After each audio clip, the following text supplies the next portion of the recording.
मैं हूं अंकित और आप सभी जुड़ चुके हैं टॉप ऑफ लेन के साथ। एक ऐसा व्यवसाय जिसके बारे में आज हम आपको बताएंगे, जिसकी आय हिंदुस्तान में जो एक किसान परिवार की औसत आय है उससे अधिक है। तो अभी हाल ही में एक नई न्यूज निकल के आई है जिसमें बताया गया है कि हिंदुस्तान में जो भिखारी है, जो भीख मांगने का व्यवसाय है, वो 2900 करोड़ रुपए का उद्योग बन गया है। 2900 करोड़ रुपए का उद्योग बन गया है भीख मांगना। आपको पता है एक किसान परिवार की जो औसत आय होती है वो 10,218 रुपए प्रति माह। ये एक किसान परिवार की औसत आय है और जो भिखारियों का उद्योग बन गया है वो कितना है? 2900 करोड़ रुपए। भिक्षा और भीख दो बातें हैं। भिक्षा और भीख दो बातें हैं। भिक्षा किसे कहते हो, भीख किसे कहते हो? तो जो भिक्षा है और जो भीख है, देखो जो भीख मांगा जाता है, भीख ऐसा व्यक्ति मांगता है जिसकी इच्छाओं की पूर्ति नहीं होती, जिसको कितना भी मिल जाए लेकिन फिर भी वो भीख ही मांगता है। कहने का आशय ये है कि अभी आप लोग देखते हैं बहुत से लोग ऐसे हैं जो पूरे दिन भीख मांगते हैं, पूरी रात भीख मांगते हैं। शाम को देखोगे तो बैठ के किसी बियर बार में बोतल चल रही होती है। तो ये क्या है? ये भीख मांगना है। अगर बात भिक्षा की करते हो तो भिक्षा आत्मीय संतुष्टि की बात है। आप देखो भारतीय संस्कृति का हिस्सा रहा है भिक्षा। गुरुकुल की जब शिक्षा प्रणाली होती थी, वहां पर जो छात्र होता था वह छात्र गुरुजी के संरक्षण में गांवों का भ्रमण करता था। वहां पे वो छात्र जो थे उनके द्वारा भीख मांगा जाता था, ओ सॉरी भिक्षा मांगी जाती थी।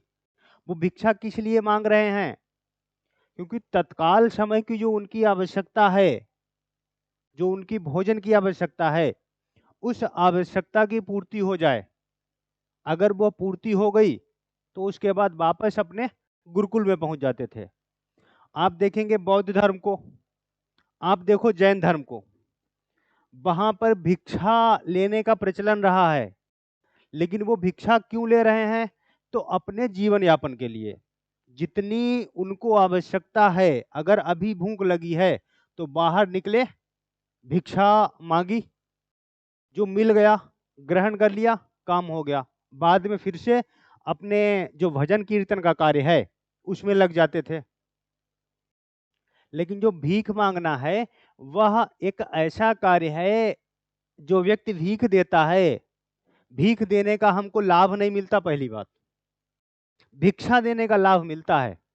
ठीक, एक तो भीख और भिक्षा में अंतर समझ में आ गया होगा। ठीक है, अभी ये जो शब्द है दान, तो दान और भीख में भी अंतर है, दान और भिक्षा में भी अंतर है। दान क्या है? दान आत्मीय संतुष्टि की बात है। जिस वस्तु को हम दान कर रहे हैं, इसका मतलब ये बिल्कुल भी नहीं होता है कि वह वस्तु हमारे लिए अब उपयोगी नहीं रही, या उस वस्तु का हमको लाभ नहीं होगा अब। इसका मतलब ये बिल्कुल नहीं है। कोई वस्तु अगर हमारे पास है, हम उसका दान करने जा रहे हैं या उसको दान करना चाह रहे हैं, तो इसका मतलब ये नहीं है कि वह वस्तु जो है हमारे लिए अब उपयोगी नहीं है।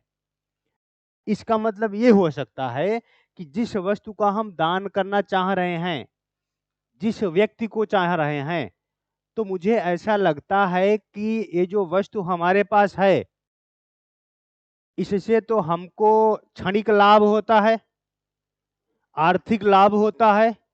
लेकिन अगर यही वस्तु जो है किसी दूसरे व्यक्ति को दे दी जाए, उस सामने वाले व्यक्ति को अगर हम ये वस्तु दे दें, तो वह इस वस्तु के माध्यम से बहुत ऊंचाइयों पे पहुंच सकता है, उसे इस वस्तु से बहुत ज्यादा लाभ होगा, जिसका कि मेरे देने का मुझ पे कोई एहसान नहीं होगा। अगर हम ये भावना रखते हुए कोई वस्तु किसी व्यक्ति को देते हैं तो वो क्या है? वो है दान। तो दान आत्मीय संतुष्टि की बात है। भिक्षा और भीख में आप अंतर समझ ही गए हैं। तो हिंदुस्तान में एक किसान परिवार की औसत आय से अधिक का उद्योग बन गया कौन सा? भीख मांगना। अभी आपको एक डाटा दिखाएंगे हम, जिसके माध्यम से आप समझने का प्रयास करेंगे। अभी इंडियन एक्सप्रेस ने पूरे आर्टिकल को कवर किया और उसमें बताया आप लोगों के लास्ट ईयर 2017 में देखो, एशे में जो क्वेश्चन पूछा गया है वो यहीं से है। जो एशे में एक क्वेश्चन आया है वो आपको यहीं से मिलेगा। भिक्षावृत्ति को हिंदुस्तान में प्रतिबंधित करने का प्रयास किया गया, कई सारे प्रयास किए गए, लेकिन आर्टिकल 21 का हवाला दिया जाता है। किसका? आर्टिकल 21। क्या है इसमें? जीवन जीने का अधिकार। अगर कोई व्यक्ति भिक्षा मांग रहा है तो शौक में तो नहीं मांग रहा होगा, भीख मांग रहा है, भिखारी रोड पे बैठा है, लोगों से मांग रहा है, बसों में चढ़ के मांग रहा है, ट्रेन में मांग रहा है, रेलवे स्टेशन पे मांग रहा है। तो इसका मतलब ये बिल्कुल भी नहीं है कि वो किसी शौक से मांग रहा है। तो सुप्रीम कोर्ट ने कहा कि देखिए, प्रत्येक व्यक्ति का अधिकार है जीवन जीने का। ये बात हमने आर्टिकल 21 में पढ़ी है। और उसी जीवन जीने के अधिकार के तहत व्यक्ति अपनी मजबूरियों में से भी भिक्षा मांग सकता है। अगर किसी व्यक्ति की ऐसी मजबूरी है तो वो भिक्षा मांग सकता है। अब मजबूरियां कम होती हैं, अब तो ये उद्योग हो गया ना, उद्योग हो गया है, व्यवसाय बन गया है भीख मांगना। तो एक नया व्यवसाय है, समझ लो, जो कि एक किसान परिवार से अच्छा है। अब क्यों ना लोग इसी व्यवसाय को अपनाएं? समझ रहे हो बात को? आगे देखिए, तुमको एक डेटा दिखाते हैं। देखो, देश भर में भिखारी किसान से ज्यादा कमाता है। सरकारी आंकलन में सरकारी आंकलन के अनुसार भारत में करीब 4.17 लाख भिखारी हैं। कितने भिखारी हैं? 4.17 लाख। ये हिंदुस्तान की बात है। विश्वविद्यालय और एक समाज सेवी संस्था के संयुक्त ताजा अध्ययन के अनुसार देश में लोग भिखारियों को हर साल करीब कितना? 2900 करोड़ रुपए भीख के रूप में देते हैं। ये सब धार्मिक संस्थाओं, आप देखेंगे जो भिखारियों को भीख दी जाती है वो मात्र 12% है। अगर आप गैर धार्मिक संस्थाओं की बात करोगे तो उनको मात्र 6% भीख के रूप में दिया जाता है। बाकी किसका पार्ट है? धार्मिक संस्थाओं का। तो धार्मिक संस्थाओं को, मंदिरों को एक बड़ी संख्या में दान दिया जाता है। डेटा देखिए, आपको दिखाते हैं। देखो, भिक्षावृत्ति के मामले में पश्चिम बंगाल शीर्ष पे विद्यमान है, वहीं उत्तर प्रदेश और बिहार क्रमशः दूसरे और तीसरे नंबर पे बना हुआ है। हमारा उत्तर प्रदेश भी किसी से कम नहीं है, वो भी दूसरे स्थान पे है बंगाल के बाद में। वहीं बिहार क्रमशः तीसरे स्थान पर बना हुआ है। ठीक है। आप देखेंगे पूर्वोत्तर राज्यों में असम में सबसे ज्यादा 22,116 भिखारी हैं। वहीं मिजोरम की बात करोगे तो वहां पर सबसे कम कितने? 53 भिखारियों की संख्या है। मिजोरम में कितने भिखारी हैं? 53। ये जो हम आपको डेटा दे रहे हैं,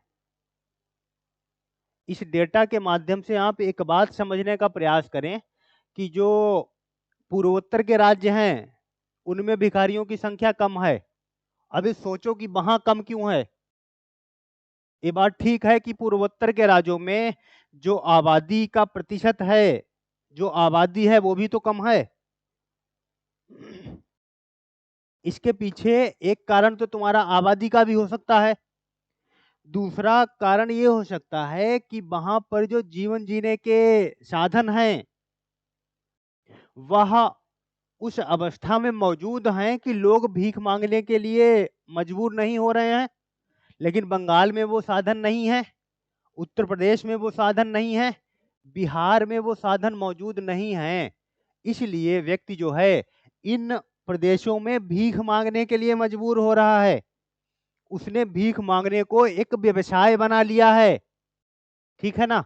आगे डेटा देखिए क्या है, आगे डेटा देखिए, आगे डेटा देखते हैं। तो इसमें देखो, एक औसत किसान परिवार की कुल आय 10,218 रुपए प्रति माह है, जिसमें खेती से कितना 3798, खेती से कितना रुपए मिल रहा है? जो किसान परिवार की औसत आय है एक माह की, वो है 10,218 रुपए। उसमें भी जो खेती से मिलता है वो कितना है? मात्र 3798 रुपए। कितना? 3798 रुपए। भिखारी तो एक दिन में कमा लेता है इतना भाई, एक दिन में ले लेता है वो।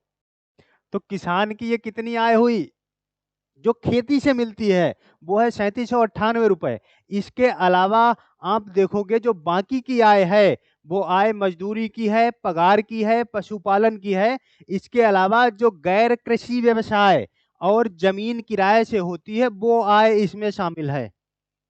मात्र खेती की बात करोगे तो वहां से तो मात्र 3798 रुपए ही निकल के आ रहा है। और इस किसान की हालत देख लो आप, एक भिखारी की हालत देख लेना।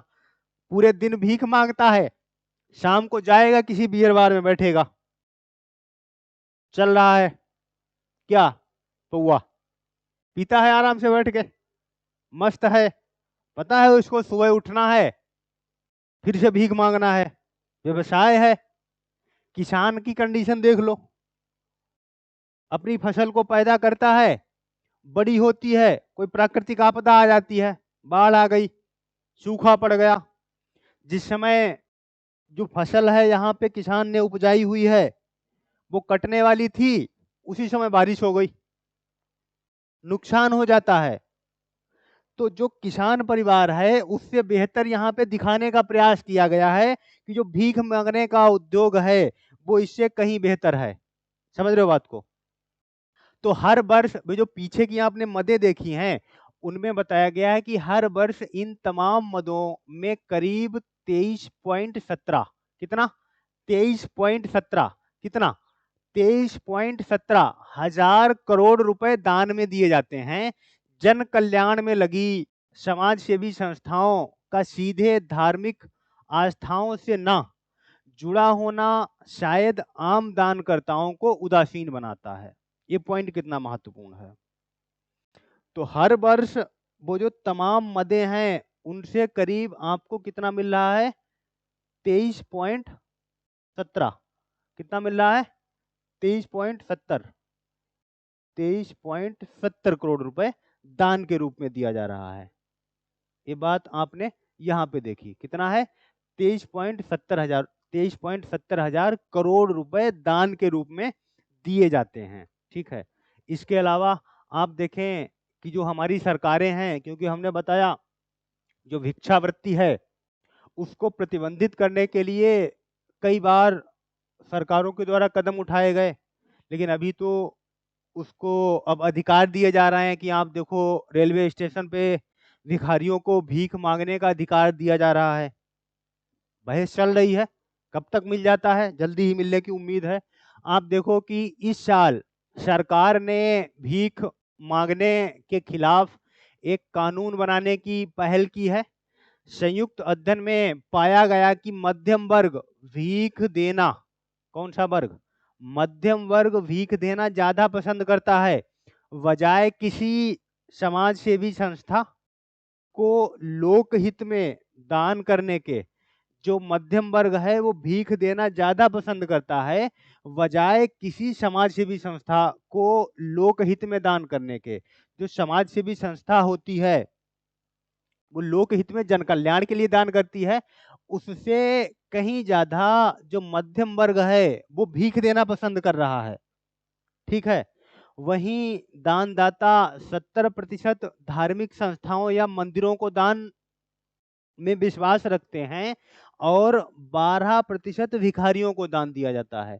तो जो 70% है वो मंदिरों को या धार्मिक संस्थाओं को दान दिया जाता है, और जो भिखारियों को दान दिया जाता है वो मात्र 12% है। वहीं आप गैर धार्मिक की बात करोगे तो वहां पर आपको सिर्फ ये डेटा 6% ही मिलेगा, क्योंकि जो गैर धार्मिक संस्थाएं हैं उनको दान के स्वरूप में जो राशि दी जाती है वो महज कितनी है? 6% है।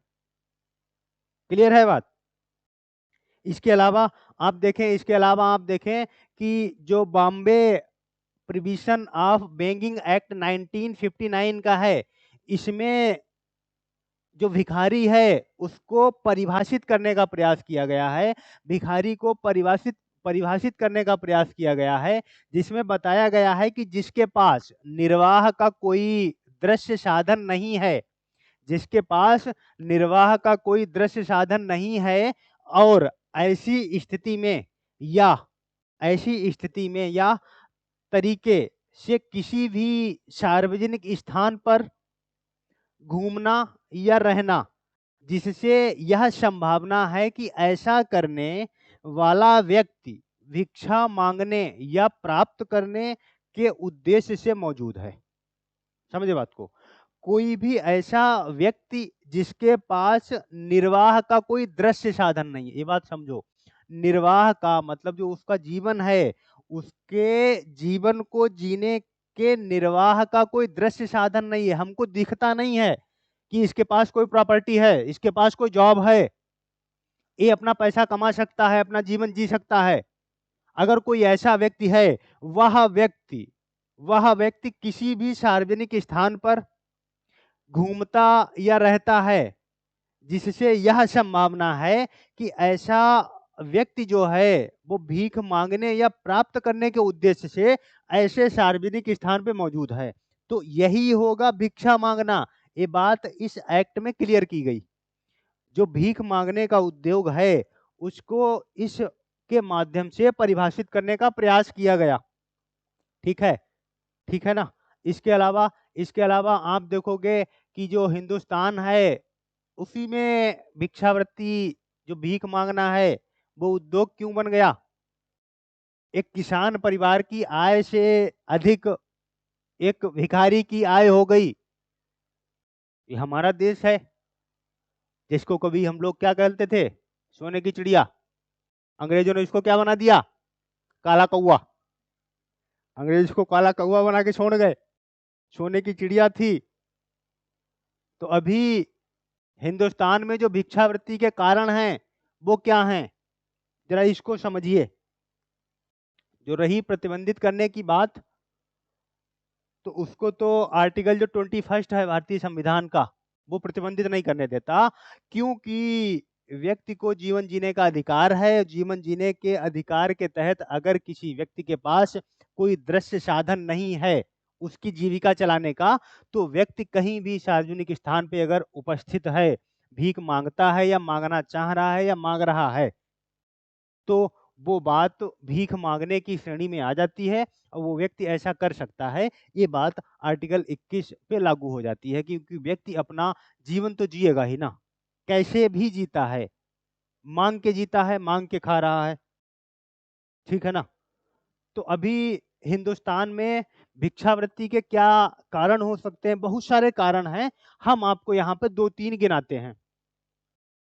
एक तो ये जो कारण है, इसमें आप देखोगे, एक तो सीधे से स्पष्ट बात है कि बहुत से लोग ऐसे हैं जो भीख मांगते आपको मिलते हैं, जिसमें अधिकतर संख्या ऐसे लोगों की मौजूद है कि जो इस भीख मांगने के धंधे को एक धंधा बना चुके हैं।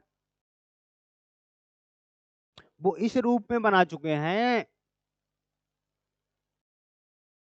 कि उनके पास दृश्य साधन मौजूद नहीं है आजीविका का, लेकिन जो ये धंधा है उसमें पूरा दिन मांगते हैं, पूरी रात मांगते हैं, लेकिन उसका मिसयूज किए जा रहे हैं। शाम को बैठ के क्या है, पहुंच गए कहाँ? ठेके पे लड़ रही है बोतल। तो ये जो बोतल लड़ाने की प्रक्रिया है, ये भी यहीं से निकल के आती है, जो भिखारियों के बीच मौजूद है। तो वो लत लग गई बोतल की, अब वो छूट नहीं रही, रिक्शा चल नहीं रहा, तो क्या करें? इसी को अपनाएं, क्योंकि वो तो लत है। सामान्य जीवन जीना है, भोजन की आवश्यकता है, 1 मिनट के लिए चल जाएगा, लेकिन वो जो गंदी लत लग चुकी है, उसकी आपूर्ति के लिए हमको पैसा चाहिए, पैसा भी अधिक चाहिए। वो कैसे मिलेगा? उसकी प्राप्ति के लिए हम भीख मांगेंगे अधिक से अधिक। एक तो कारण ये हो गया, ठीक है ना? वो भी क्यों है? तो आप इसको समझिए। ऐसा भी क्यों हो रहा है? तो इसको समझो। वर्ल्ड इनइक्वालिटी रिपोर्ट 2022, विश्व असमानता रिपोर्ट 2022, जो वर्ल्ड असमानता रिपोर्ट 2022 में जारी की गई, उसमें बताया गया कि हिंदुस्तान के शीर्ष 10% अमीर लोगों की आय भारत की कुल आय का 57% है। आप समझो इस बात को। मात्र 10% लोगों के पास देश की कुल आय का कितना है? कितना है? 57%। बचे कितने? 90% लोग। इन 90% लोगों के पास कितना होगा? कुल आय का कितना बचा? 43। तो आप समझो कि जो 90% लोग हैं, उनके पास कुल आय का 43%। वहीं देश के जो 10% लोग हैं, उनके पास कुल आय का 57% मौजूद है। ये क्या है? ये असमानता है। क्योंकि हिंदुस्तान में कुछ लोग तो ऐसे हैं जिनके पास बहुत सारी संपत्ति है, बहुत सारा पैसा है, लेकिन एक ऐसा समुदाय भी रहता है जिसके पास अपने जो जीविका के साधन हैं, वह भी नहीं जुटा पा रहा है, वह भी मौजूद नहीं है। तो ऐसी आबादी 90% है, जिसके पास देश की कुल आय का मात्र कितना है? 43%। इसके अलावा और देखो कि 1% अमीर, जबकि शीर्ष, जबकि ऊपर के, जबकि शीर्ष 1% अमीर देश की कुल कमाई में 22% हिस्सा रखते हैं। देश की कुल कमाई जो होती है, ये जो आपने 10% देखा है ना, इसका जो ऊपर का 1% लोग होता है, कितना? केवल 1%। केवल 1% लोग जो है, उसकी जो देश की कुल कमाई है, वो कुल कमाई का कितना है? कुल कमाई का कितना है? कुल कमाई का कितना है? तो जो देश की कुल कमाई है, उसकी उसकी कितना है? 22%। ये जो रखता है वो कितना रख रहा है? 22%। उधर ये नहीं चलेगा। कितना रख रहा है? 22% रख रहा है। मतलब कहने का ये हो गया, जो 10% है, इसमें शीर्ष का जो 1% है, ठीक है, वह देश में जो कुल कमाई होती है, उसका 22% हिस्से का जिम्मेदार है। वो जो कमाई है, उसमें 22% हिस्सा इस मात्र 1% का है। वहीं इसके विपरीत नीचे से 50%, आप इसका चले जाओ नीचे से 50%, जो नीचे से 50% लोगों की कुल आय का योगदान है, वो घट के महज कितना हो गया है? 13%। ये जो नीचे के 50% लोग हैं, जिनकी आय घटकर 13% रह गई है, इन्हीं में आते हैं भिखारी। इन्हीं में कौन आ रहा है? भिखारी आ रहे हैं। तो ये जो असमानता का वितरण है, एक के पास बहुत है, एक के पास बिल्कुल नहीं है। तो ये जो असमानता है, यही हिंदुस्तान में भीख मांगने को उद्योग बना दिया। एक किसान की आय से भिखारी की आय को ज्यादा कर दिया। भीख मांगने के लिए लोग मजबूर हो गए इस असमानता के वितरण के कारण। आप समझ सकते हो इस डेटा के माध्यम से पूरा जो असमानता है वो किस प्रकार हमारे यहाँ विद्यमान है, इसको समझने का प्रयास करें। आगे हम आपको एक डाटा और दिखाते हैं। देखिए ये क्या है? ये क्या है? ग्लोबल हंगर इंडेक्स, वैश्विक भूखमरी सूचकांक जो है 2021। ग्लोबल हंगर इंडेक्स जो है भूखमरी वैश्विक भूखमरी सूचकांक 2021 में भारत को 116 देशों में कुल कौन सा स्थान है? ये कौन सा स्थान है? 101। तो जो ग्लोबल हंगर इंडेक्स है उसमें कुल देशों की संख्या कितनी? 116। हिंदुस्तान को स्थान मिला कौन सा? 110। मतलब आप समझो हमसे नीचे भुखमरी में कौन कितने देश हैं? मात्र 5 भाई, सॉरी मात्र 15। कितने देश हैं? 15। क्योंकि हम ऑलरेडी किस पे हैं? 110 पे। और इस सूची में देश कितने हैं? 116। तो हमसे नीचे कितने हुए? 15। मात्र पूरे विश्व में केवल 15 देश ऐसे हैं इस सूची के मुताबिक जो हमसे ज्यादा भुखमरी में जी रहे हैं। हम 101वें स्थान पे हैं। तो ये जो हमारे यहाँ भुखमरी है, ये जो गरीबी है, यही जो भीख मांगना है, उसको व्यवसाय बना दिए हैं। देखो क्या है, दरअसल गरीबी, भुखमरी तथा आय की असमानताओं के चलते देश में एक वर्ग ऐसा भी है, जिसे भोजन, कपड़ा और आवास जैसी आधारभूत सुविधाओं की प्राप्ति नहीं हो पाती। यह वर्ग कई बार मजबूर होकर भीख मांगने का विकल्प अपना लेता है। तो ये जो ग्लोबल हंगर इंडेक्स देख रहे हैं, असमानता का वितरण देख रहे हैं, तो इन सब के चलते आप देखेंगे कि हमारे समाज में, हमारे देश में एक ऐसा वर्ग भी मौजूद है जिसे भोजन, कपड़ा और आवास जैसी जो मूलभूत आवश्यकताएं हैं उनकी ही प्राप्ति नहीं हो पा रही है। और जब कोई ऐसा समुदाय जिसको इन मूलभूत आवश्यकताओं की प्राप्ति नहीं होगी, तो वो व्यक्ति क्या करेगा? भीख मांगने का विकल्प बचा। इसीलिए हमारे यहाँ जो भीख मांगने का व्यवसाय है वो चरम पे है, वो चरम पे है। और उसने जो एक किसान परिवार की आय है उसको पीछे छोड़ दिया है। ठीक है ना?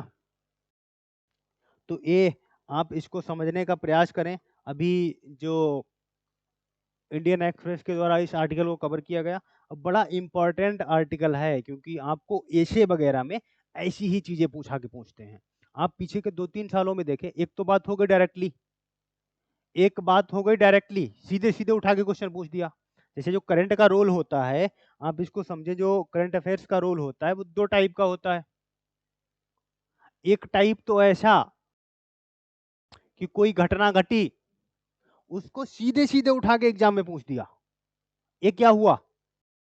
ये आपको डायरेक्टली क्वेश्चन मिल गया। इसको बोलते हो कि ये करंट का एक डायरेक्ट क्वेश्चन हमको मिल गया। लेकिन वहीं कोई घटना घटी, उसको डायरेक्ट नहीं पूछा, उससे इनडायरेक्टली क्वेश्चन बना दिया। तो ये क्या है? ये करंट से इनडायरेक्टली पूछा गया हुआ है। ऐसे क्वेश्चनों की संख्या आपको प्रीलिम्स में अधिक मात्रा में मिलती है, अगर आप मेंस में देखेंगे। क्योंकि आप देखो, प्रीलिम्स में आपका करंट का रोल 40 से 50% है। कितना है? 40 से 50%, जिसमें डायरेक्टली इनडायरेक्टली दोनों शामिल। वहीं आप मेंस की बात करते हैं तो वहां पर आपको 50 से 60% करंट का रोल दिखता है। एक करंट अफेयर्स का रोल है जिसमें डायरेक्टली कम, इनडायरेक्टली अधिक मिलता है। कहने को आप लोग कह देते हो कि 4 सब्जेक्ट पढ़ लो। 4 सब्जेक्ट कौन से? हिस्ट्री पढ़ लिया, ज्योग्राफी पढ़ लिया, इकोनॉमी पढ़ लिया, पॉलिटी पढ़ लिया। इन चारों से हमको कितने क्वेश्चन मिल जाते हैं प्रीलिम्स में? 60, लगभग 60। यूपीएससी का कट ऑफ कितना जा रहा है? प्रत्येक वर्ष गिर रहा है। 2016 में देखो कितना था? 2016 में जो यूपीएससी का कट ऑफ था वो था 58%। कितना था? 58%। वहीं जब 2021 का फाइनल रिजल्ट आया, उसने चौंका दिया। क्योंकि जो रिजल्ट आया उसमें जो प्रीलिम्स की कट ऑफ दी गई थी वो समथिंग 44 से कम थी, 44% से कम थी। ये जो 14%। ये 2016 में 58 था, 2021 में 44। एक गिरावट रिजल्ट में कितनी आई? 14%। कितने सालों में? 5 सालों में। ये जो 5 सालों में रिजल्ट में 14% की कमी हो रही है, प्रत्येक वर्ष रिजल्ट गिरता जा रहा है, इसके पीछे क्या कारण है? क्या जो बच्चा है, क्या जो यूपीएससी का एग्जाम देने जा रहा है, उसके अंदर क्वालिटी नहीं है? क्या वैसे बच्चे नहीं आ रहे हैं जिनका आईक्यू यूपीएससी के एग्जाम को बर्दाश्त नहीं कर पा रहा है? या यूपीएससी ने ही अपना लेवल ऐसा कर दिया है कि जो बच्चा है वही इसको बर्दाश्त नहीं कर पा रहा है? कुछ तो रीजन है इसके पीछे। वो क्या रीजन है? आप कहते हो कि यहां से सर हमको 60 क्वेश्चन मिल जाते हैं, ठीक है, 60 के 60 आप कर नहीं पाए, पता ही नहीं है करेंगे कैसे। मान के चले आपने अच्छी तैयारी की है। अच्छी तैयारी का मतलब ये जो 4 विषय हैं, हिस्ट्री, ज्योग्राफी, इकोनॉमी, पॉलिटी, पहली बात तो आप इनमें से ऐसा कोई विषय नहीं है जिसको आप छोड़ दें। छोड़ सकते नहीं। क्यों? क्योंकि अगर इसमें से आपने किसी भी विषय को छोड़ दिया तो यूपीएससी आपको छोड़ देगा। तो आप इनमें से किसी विषय को नहीं छोड़ सकते, ये तो पढ़ना ही पड़ेगा। अगर आपने अच्छे से पढ़ा है तो आप मान के चलें कि जो 60 क्वेश्चन है इसमें से आपको कितने मिल जाते हैं? मान लिया हमने कि 50 मिल गए। 50 के 50 कर नहीं पाएंगे, अराउंड में मान के चलो आपने 40 कर लिए, ठीक है ना। 10 गलत हुए, उसका नेगेटिव मार्किंग भी जाएगा, तो मानते हैं कि 10 का 3 या 4 मान लो, 4 मान लेते हो तो 36 क्वेश्चन आपके जो हैं वो सही हो गए। 36 क्वेश्चन आपके सही हो गए। कट ऑफ कितना जा रहा है? 44। अभी जो 2022 का रिजल्ट आने वाला है उसमें देखो क्या जाता है, इससे भी नीचे ही जाएगा, उम्मीद यही है। तो नीचे ही जाएगा। अभी आपने इन 4 सब्जेक्ट से कितना ले लिया? 36।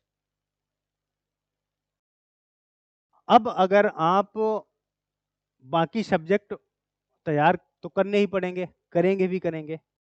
दूसरा एक एक एक आपका सब्जेक्ट है जिसको आप करंट अफेयर्स के रूप में देखते हैं। अगर इस करंट अफेयर्स को आप इसके साथ-साथ तैयार करते चलते हैं, ठीक है, तो वहाँ पर आपको ये जो हमने दिखाया 60, इस 60 में आपका ये जो हिस्ट्री, ज्योग्राफी, इकोनॉमी, पॉलिटी है, इसमें करंट भी शामिल है। करंट के जो डायरेक्टली क्वेश्चन आते हैं वो अलग है, वो चीज़ अलग हो गई। क्योंकि आपको इकोनॉमी जब देखते हैं, इकोनॉमी में सबसे ज़्यादा क्वेश्चन आपको करंट से मिलते हैं। पॉलिटी पढ़ेंगे, पॉलिटी में भी करंट से मिलेंगे, ज्योग्राफी पढ़ेंगे वहाँ भी मिलेंगे, अपेक्षाकृत हिस्ट्री के। यहाँ पर आपको हिस्ट्री के क्वेश्चन कम मिलते हैं। लेकिन इन तीनों से इनडायरेक्टली आपको ये जो 60 क्वेश्चन हमने बताए हैं इसमें करंट का पार्ट मौजूद है। उस करंट को अगर निकाल दोगे तो 50 से भी नीचे आ जाता है ये। तो मतलब कहने का ये हो गया कि अगर आप करंट अफेयर्स को अच्छे से तैयार कर रहे हैं तो ये जो रेशियो है आप इस पे भी खरे उतरेंगे। इसके अलावा ये जो आपने यहाँ पे 36 नंबर ले आए हैं, 36 क्वेश्चन आपने सही किए हैं, इसके अलावा जो डायरेक्टली करंट से आते हैं क्वेश्चन, फिर आप वो भी कर ले जाएंगे। अगर आपने डायरेक्टली क्वेश्चन को पकड़ा है तो जो डायरेक्टली क्वेश्चन कोई घटना हुई है वो डायरेक्टली पूछा गया है तो आप उसको भी कर ले जाएंगे। तो ये तो बात बन जाएगी। कुल मिला के प्रीलिम्स यहाँ से क्लियर कर सकते हैं, लेकिन करंट का रोल बहुत महत्वपूर्ण है, इस बात को आप समझ लें जल्दी से जल्दी, ठीक है ना।